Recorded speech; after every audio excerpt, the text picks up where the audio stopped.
지금 조기 대선을 앞두고 있는 정치권은 박근혜 전 대통령의 검찰 소환이 어떤 파장을 가져올지 촉각을 곤두세우고 있습니다. 박 전 대통령이 내놓는 메시지나 또 검찰 처벌 수위에 따라서 민심이 요동칠 수 있는 만큼 이 셈법도 복잡한데요.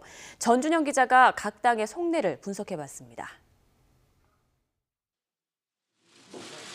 박근혜 전 대통령에 대한 검찰 수사를 두고 가장 목소리를 높이는 쪽은 더불어민주당입니다.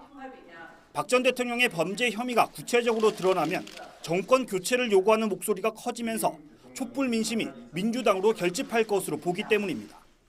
청와대 압수수색을 시도조차 하지 않았던 검찰에 대한 국민 불신은 여전하다는 점을 검찰은 똑똑히 명심해야 할 것입니다. 탄핵 정국에 침묵했던 자유한국당은 과거 노무현 전 대통령에 대한 검찰의 뇌물수사가 흐지부지된 사실을 언급하며 반격에 나섰습니다.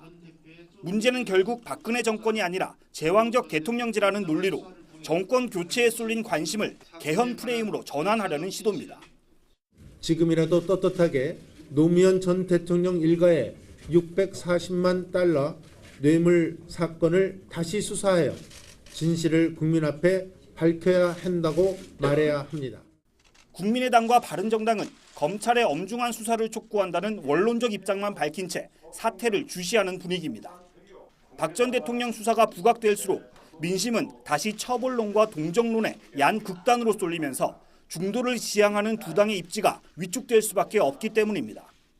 대선은 언제나 호락호락하지 않았습니다. 마치 한 편의 드라마였습니다.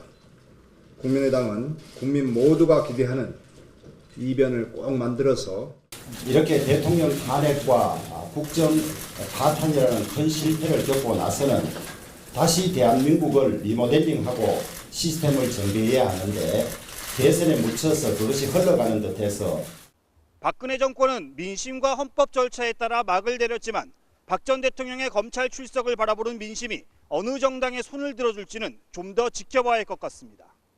YTN 전준영입니다.